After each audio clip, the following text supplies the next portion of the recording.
கர்த்தராகிய இயேசு கிறிஸ்து நாமத்தில் உங்கள் அனைவருக்கும் வாழ்த்துக்கள். இந்த நாளிலே கர்த்தர் உங்களை கொண்டு பெரிய காரியங்களை செய்ய போகிறார். உங்கள் துக்கம் சந்தோஷமாய் மாறும், உங்கள் கவலைகள் எல்லாம் ஓடி போகும்.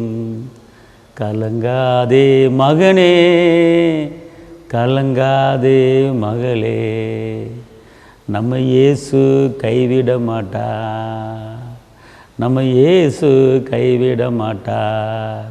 உங்கள் துக்கம் சந்தோஷமாய் மாறும், உங்கள் கவலைகள் கண்ணீர் எல்லாம் மறைந்துவிடும்.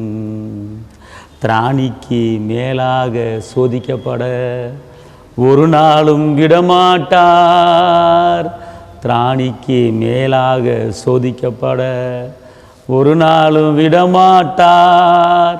தாங்கிடும் பலன் தருவார், தப்பி செல்ல வழி செய்வார். தாங்கிடும் பலன் தருவார், தப்பி செல்ல வழி செய்வார். நீங்கள் தப்பி செல்ல வழி செய்வார், நீங்கள் தப்பு செல்ல வழி செய்வார். கர்த்தருடைய வார்த்தை உங்களுக்கு இன்னைக்கு கடந்து வருகிறது. தப்பிவதற்குண்டான வழி அவர் தரப்போகிறார்.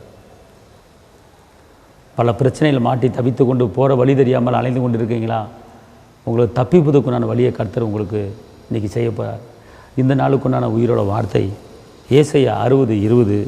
உன் துக்க நாட்கள் முடிந்து போனது, உன் துயர நாட்கள் முடிந்து போனது, உன் வேதனை நாட்கள் முடிந்து போனது, உன் நெருக்கத்தின் நாட்கள் முடிந்து போனது, உன் பலவீன நாட்கள் முடிந்து போனது, எல்லாம் முடிஞ்சு போச்சு.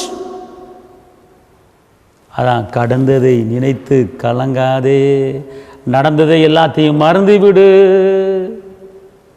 அவர் சொல்கிறாரு, முந்தினவளை நினைக்க வேண்டாம், பூர்ணமானவளை சிந்திக்க வேண்டாம், நான் புதிய காரியம் செய்ய போகிறேன். அப்போ நான் பழைய காரியத்தை, பழைய துக்கத்தை, பழைய நெருக்கத்தை, பழைய அவமானத்தை நினைக்காதீங்க, சிந்திக்காதீங்க. புதிய காரியம் செய்ய போகிறார். புதிய காரியத்தை நினைங்க, புதிய காரியத்தை சிந்திங்க. புதிய அற்புதம் உங்களை தேடி வரப்போகுது. அதான் உங்கள் துக்க நாட்கள் முடிஞ்சு போச்சு. அப்போ நான் முடிஞ்சு போச்சுன்னா பிரச்சனை முடிஞ்சிருச்சு.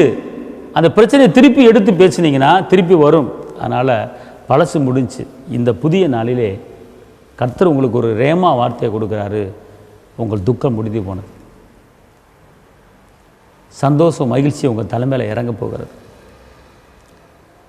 வெட்கத்துக்கு பதிலாக, சாம்பலுக்கு பதிலாக சிங்காரத்தை கொடுக்கிற தேவன், நெருக்கத்துக்கு பதிலாக பெருக்கத்தை கொடுக்கிற தேவன், பலவீனத்துக்கு பதிலாக சுகத்தை கொடுக்கிற தேவன் இன்றைக்கி உங்கள் வாழ்க்கையில் சந்தோஷம் தேடி வரப்போகிறது. கடந்ததை நினைத்து வேதனைப்படாதீங்க. பிள்ளைகள் கொடுத்து வேதனைப்பட்டு கொண்டு இருக்கீங்களா? கர்த்தர் சொல்றாரு, உன் பிள்ளை என்கிட்ட கொடுத்துட்டு நான் பார்த்துக்கிறேன். கர்த்தர் மேலே பாரத்தை வச்சு கலங்கி தவிக்காது என்று அவர் சொல்கிறார். அநேக வேதனையில், அநேக நெருக்கத்தில், அநேக போராட்டத்தில் தவித்து கொண்டு இருக்கிற சகோதரா சகோதரியே, கர்த்தர் சொல்கிறாரு, மகளே உன் பிரச்சனை முடிஞ்சிருச்சு, நீ கவலைப்படாத. நான் உன்னை உள்ளங்களை பொறிச்சு வச்சிருக்கிறேன், நீ என்னால் மறக்கப்படுவதில்லை.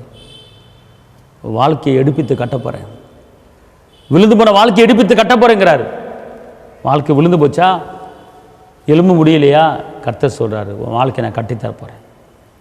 விழுந்து போன மதில்களை எப்படி திருப்பி கட்டுறாரோ உங்களை கட்டித்தரப்போகிறேங்கிறார். அதனால் தைரியமாக இருங்க. கர்த்தரை உங்களை ஆசீர்வதிப்பார். உங்களுக்கு நான் ஜெபிக்கிறேன். தகப்பனே, ஏசப்பா, இந்த நாளிலும் கூட துக்க நாட்களில் முடிந்தது என்று சொல்லியிருக்கீங்களே தகப்பன், விழுந்து போன காரியத்தை திருப்பி எடுப்பித்து கட்டுங்க. உங்களுடைய பிள்ளைகள் வாழ்ந்திருக்கணும், உயர்ந்திருக்கணும், செழித்திருக்கணும், பெருக்கணும். கிருபை தாங்க இரத்த கோட்டைகளை மறைத்துக் கொள்ளுங்க. இயேசுவின் நாமத்தில் பிதாவே, ஆமென். கர்த்தரை உங்களை ஆசீர்வதிப்பார். ஹல்லேலூயா.